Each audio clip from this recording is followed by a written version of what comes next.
Hijab, a word so rife with connotations that its meaning is lost amidst the labels enforced upon it. Hijab, to veil, a symbol of inner modesty and devotion to God. My hijab is an entire way of life. It is an inward journey of modesty and humility before it ever manifests physically, yet my explanation is meaningless, because still you merely see a scarf and no hair.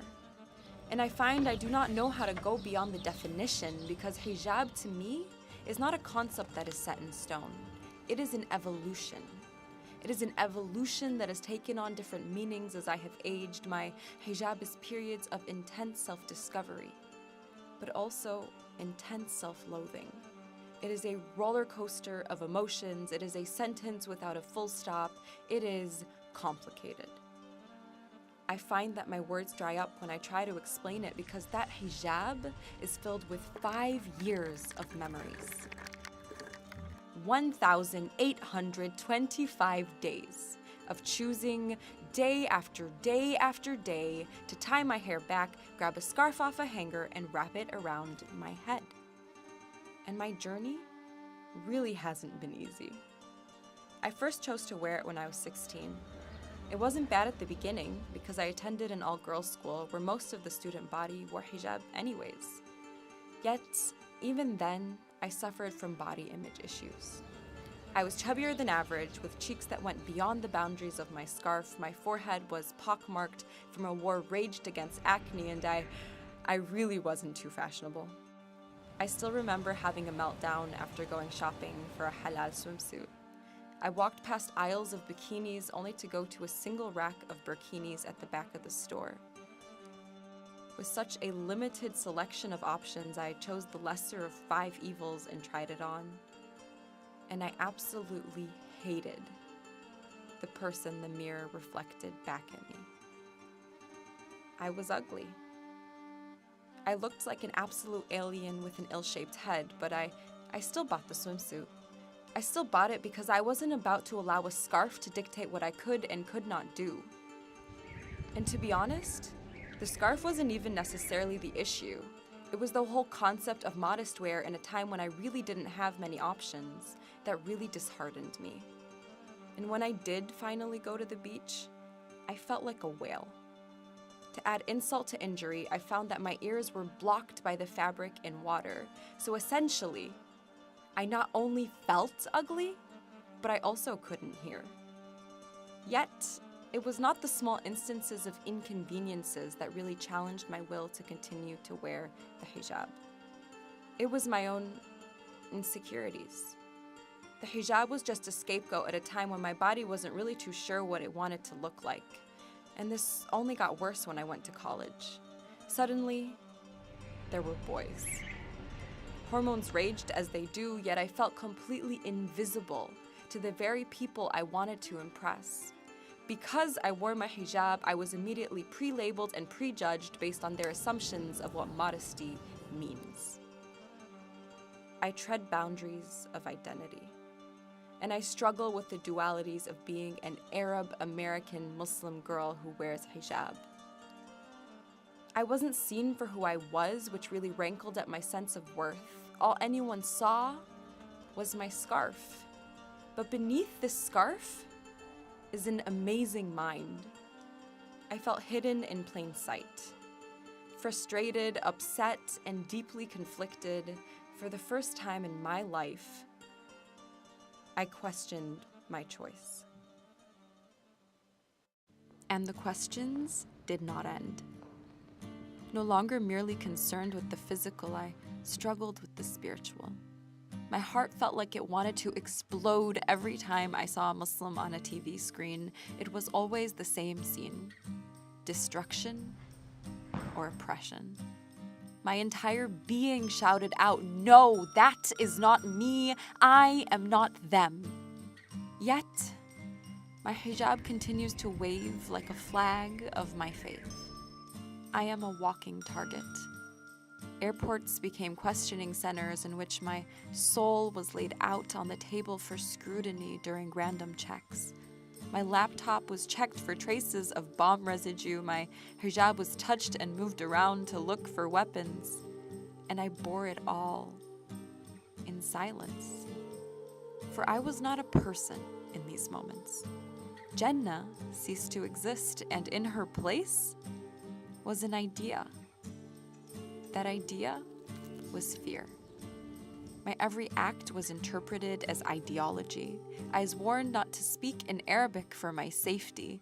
My grandmother still asks me to wear a turban, to be a little less obvious, a little less conspicuous. I still remember a man yelling at me, his face shone with the intensity of his loathing as he told me to go back to my country. To which I would like to ask if this, the very place I was born, is not where I meant to be, then where am I possibly supposed to go? Yet at the time, I was too afraid to respond. I went mute with shock until I stared at him with shaking hands and said, "This is my country." And this moment still haunts me.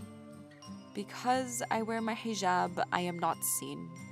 I am not human. I am the enemy, the other, the foreigner. And this concept of foreignness pervades within my life until this very day. I am often asked how I have such good English, as though a woman in a hijab cannot possibly be well educated. In these moments, I laugh. I don't laugh out of merriment, but out of exhaustion. I am sick and tired of explaining myself. I am sick and tired of explaining myself again and again and again, like my very existence is an apology for a war crime. And this prevailing hatred, this cancer of humanity, this absolute bigotry, serves as a backdrop for my deepest doubts about the hijab. I took a philosophy class and a religions class in the same semester, a practice I really do not recommend. My doubts manifested until I was no longer sure if I even believed in organized religion at all. I felt more like a political statement, like a poster child for Muslim women, like an apology for the more extreme, to which I had to ask myself, who am I? And why am I not seen? Western concepts of oppression made me question my own hijab. To conceal the body is to conceal the mind, they say. And despite my own activeness within my local community, despite the ferocity of my voice, despite the strength of my talents, this seems to be true. I am always seen first and foremost as a Muslim woman. My personal attributes are merely secondary. And in a state of despair at the loss of myself in the folds of a single piece of cloth, I imagined taking it off. I stood at a crossroads, with faith holding me back and doubt pulling me forward, my feet pointed in either direction. To veil or not to veil? That was the question. So I sought out an answer. I read up on gender relations in Islam and asked questions. I spoke to strong Muslim women and cried on their shoulders. I prayed for faith, for understanding, for purpose, and I found it. I found it in the kind words of a stranger about the color of my hijab. I found it in the beauty of being the underdog because of my scarf and proving every single person wrong. I found it in my own ability to mold the perceptions of all who meet me. I am not perfect.